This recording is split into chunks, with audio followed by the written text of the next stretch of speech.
This is MIP. Get woke.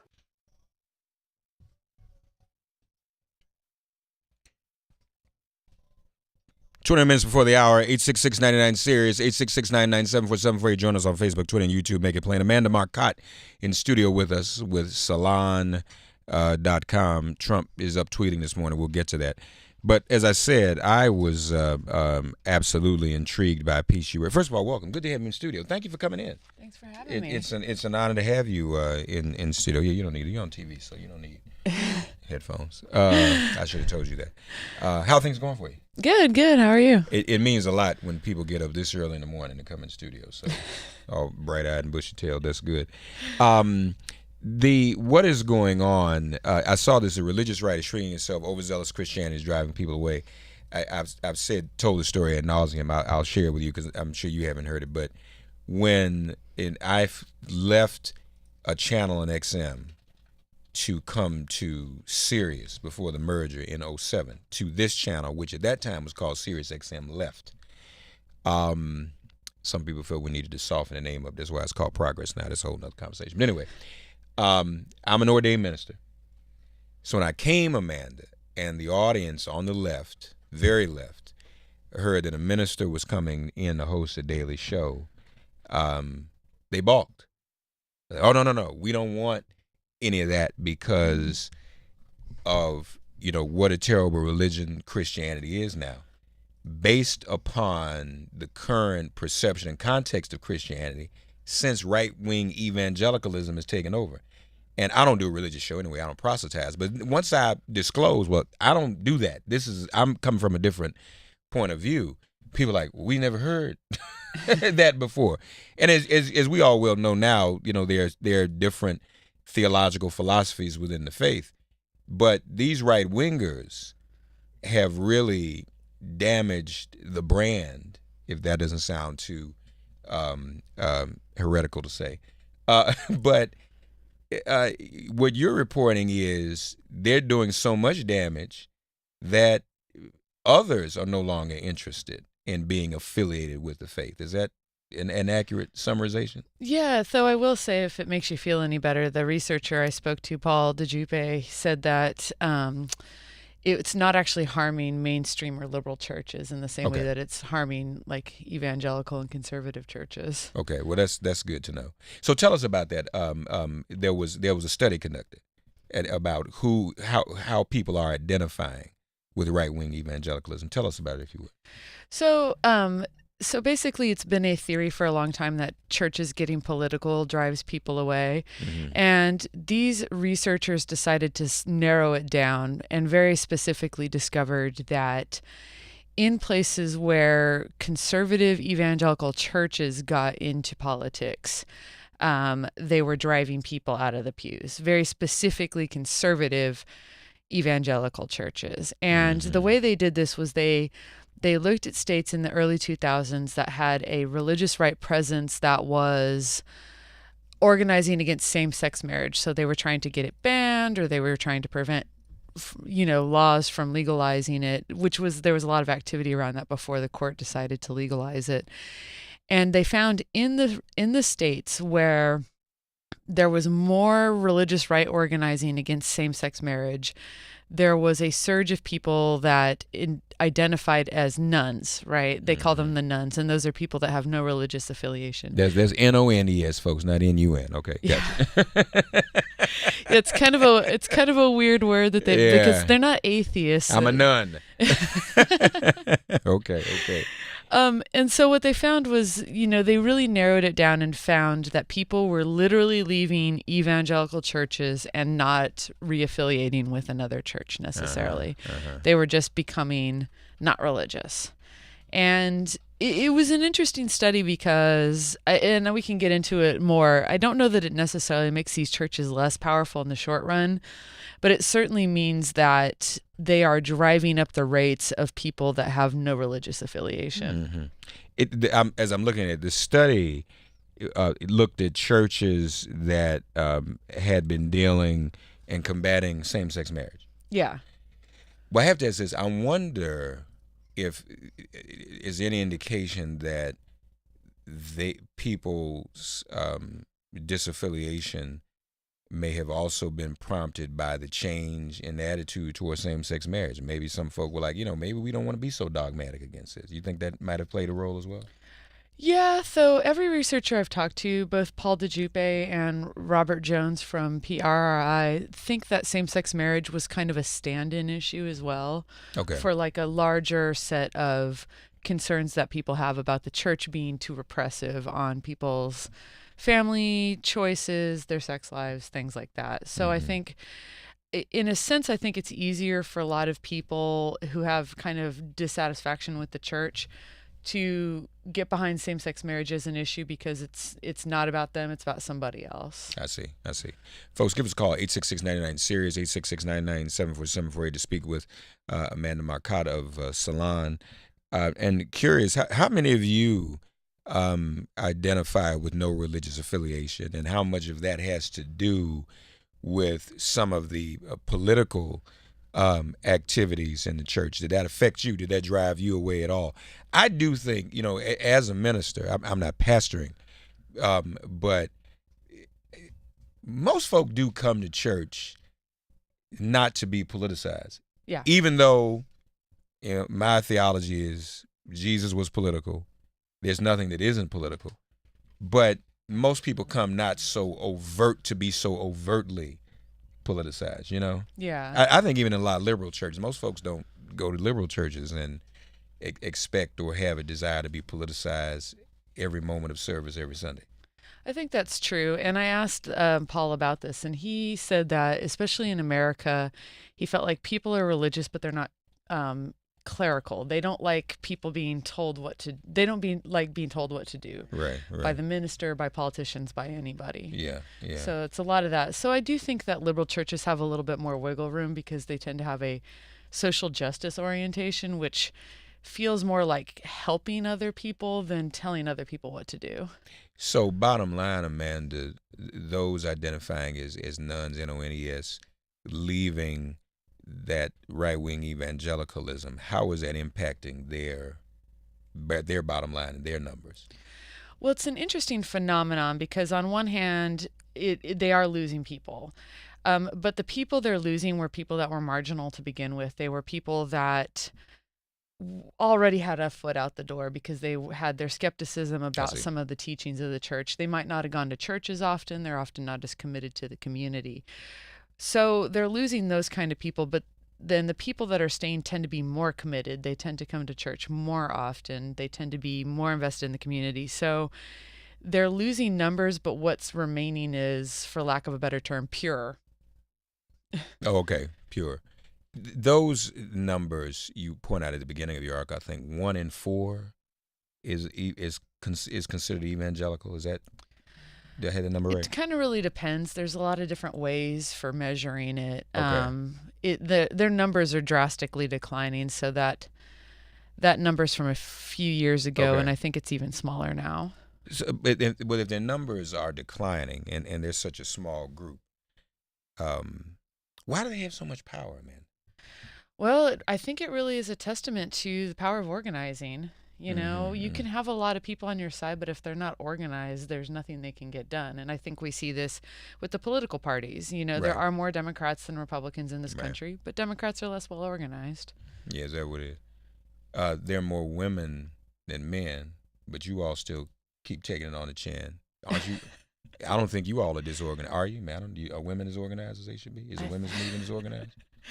I think women is a category of people that are not well organized at all. Okay, all right. 866-99-SIRIUS, 866-997-4748. Amanda Marcotte here with us. You have a book as well, right? Tell us all about your latest book. Just came out just about less than a month ago, right? Yeah. Okay, yeah, tell us about April. So it's called Troll Nation. The subtitle is kind of dirty, so I won't say it. But you can say it. It's Sirius XM. You can say it. It's how right wing America. I kind of forget it. It's very long, but it's how the right became Trump worshiping monsters set on rat effing liberals, America, and truth itself. Yet it is kind of long. And you often can't remember, but I love it though. Troll Nation, I want to say it again. how the right became Trump-worshiping monsters set on rat-effing liberals, America, and truth itself. It's pretty graphic. They say you can't judge a book by its cover, but I think it's pretty clear what you're trying to say right there. We get the gist. How did that happen? How did they become troll-worshiping monsters? Well, I think, a lot of my theory is very simple. I believe that over the past couple of decades, the American right has functionally lost the argument, like on logical terms, on evidence-based terms. They can't win through argumentation anymore. So instead, everything is about resentment, trolling, trying to stick it to liberals. Yeah. And you see that, like, half of what Trump does as a president is literally just government by trolling. Things like moving the U.S. embassy to Jerusalem is government by trolling. They pick cabinet members based on who's going to be most offensive to the constituency that cabinet position is supposed to serve, and so on and so off. Yeah. And that's an interesting way to put it in terms of them trolling.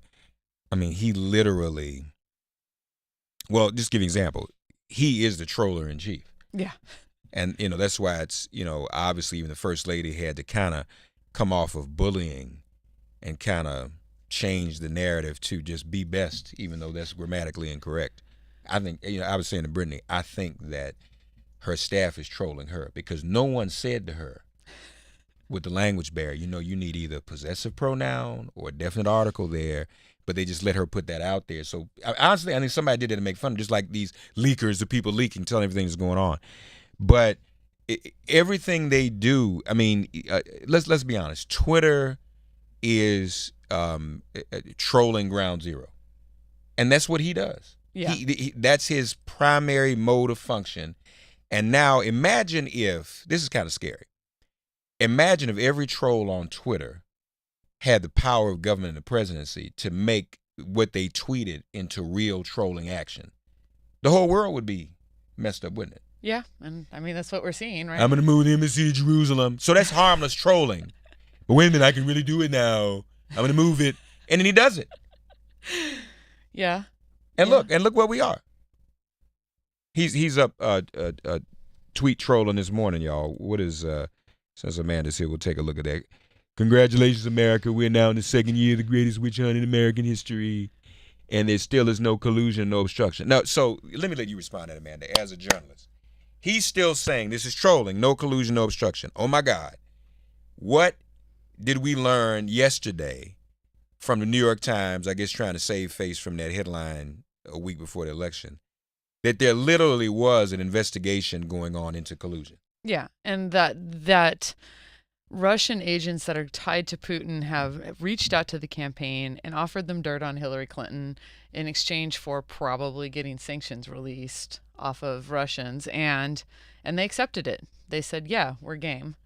And they were even, the FBI was even surveilling at least one or two on the campaign, and it was beyond collusion. I always said that you work for Salon. Mm-hmm. You're not colluding with Salon. No. I always felt like Trump and those, they ain't colluding. They, like, I work for, I'm not colluding with serious things. Like, Mueller probably has found some W-2s from the Kremlin. That's deeper than collusion. And but they actually thought that about Carter Page. They thought that he was an actual asset Russian agent. I mean, I think he was treated like an asset. I think that's not even controversial anymore. The only collusion that was done by Democrats who weren't able to win an election despite spending a lot more money. So what we were just talking about earlier was frightening and dangerous. And I'm sure you address this in the book. There are people who now, there's a whole group of people, and they still may be in the minority, just like Republicans are, but there are people who actually believe, and some of us did too, because we were tricked by it in 2016. Some people who actually believe that some of this stuff that's trolling is real news and reality, and they buy into it. Yeah, and it's a very interesting question of how much they believe it and how much they believe it, if that makes any sense. And I get into that in the book. I think there is actually a lot of people who just believe what is most convenient to believe. And like whether or not they actually think it's true is almost less relevant than what they want to believe. Yeah, right. That's a good point. Amanda Marcotte with us, folks. We'll see if we can get a quick call in, and for the call, you will need your headphones. If you don't mind. Those right there, those aren't plugged in. Do we have her? Okay, you should be able to hear that way. All right, let's see. Travis is in Virginia. Travis, God bless you. Good morning. Get woke. Get ready for impeachment. You're on there with Amanda Marcotte. Go right ahead. Hey, Silver Fog, get ready for impeachment. All right. Hey, that's on the table. That's our greeting. Amanda, know that's our greeting. Maxine introduced that greeting last year. You know, you see somebody in the morning, good morning, how are you? And don't just say this, say, get ready for impeachment. It's a very pleasant greeting. Try when you go to work there. Get ready for impeachment. I mean, just lightens your day, and So that's how we greet people. So go ahead, Travis. Get ready for impeachment. Yes, get ready for impeachment, sir. Hey, it's on the table. I'm an atheist. Okay, that's fine. All are welcome. I have a question for the researcher. How do Christian rightists square supply side economics? Because really it's a form of social Darwinism. It's sort of like the weak die, the strong survive. It's very atheistic. And I'm saying that as an atheist.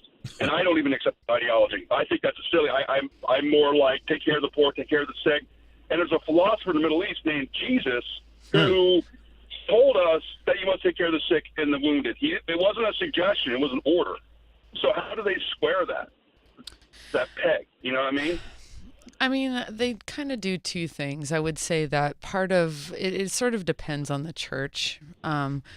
Some of them do this thing where they say that charity is supposed to be about individuals, not government, and that in fact, if the government gives away what they call charity, well, I wouldn't use that term, then it's somehow depriving Christians of their moral obligation to do it themselves. The other argument that you see is this kind of rising prosperity gospel in a lot of places where oh my God, there's this notion that God is they've just sort of abandoned Jesus' teachings altogether and instead push this notion that God is blessing the worthy by giving them more money. And there's some kind of Calvinism back there, but again, I think it's critical to understand how much, people paste together the theology, especially on the right, based on what they kind of just want to believe. Yeah. That's it. Thing I have, I'm sorry to interrupt, but another thing I have a question about is Jesus said that I am the king of the kingdom of heaven. Caesar. Wait a minute, I thought you said you were an atheist. Now he's quoting all this Jesus in the Bible. Come on, man, I'm confused. I actually read the Bible. Okay. So how'd they square that as now, well? you sound like you sound like John Fugleson came in and said and did Bible study. He came and did Bible study last. We weren't even expecting. But go ahead, Travis. And I'm trying not to talk about it. But go ahead. Yeah, but the other thing, how do they square? Even Jesus was a secularist. So how do they rationalize that? Because he said straight up that I'm the king of heaven, Caesar the king of earth. So I mean, that's always a tough question. I mean, I actually think the religious right used to be more like that prior to the 1970s. There were a lot of evangelical Christians who felt like they should stay out of politics, and they've been organized to get into politics. Mm-hmm. Mm-hmm. Yeah. Travis, thank you, man. With your, I don't know how atheist you are, but that's how it shows you everything's upside down. You have a better grasp on the political Christ as an atheist than those who call themselves evangelical Christians. And you mentioned that prosperity gospel. Oh my God, if it's not. And sometimes that's even scarier, than even what the right wing is doing, because that stuff really lulls people to a whole nother thing. We won't get into that right now. But Travis, thank you, man. Enjoy your day. All right, Take care. All right, folks. Amanda Marcotte has been our guest. Be sure to read her latest at salon.com. And again, it caught my interest on just the other day how the religious right is shrinking itself. Overzealous Christianity is driving people away. Some people are now becoming nuns.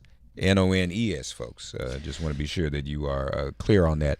Also, her latest Troll Nation, how the right became Trump-worshiping monsters set on rat-effing liberals, America and truth itself. Man, you can't name a book something like this and then not want to say it on the radio. You gotta.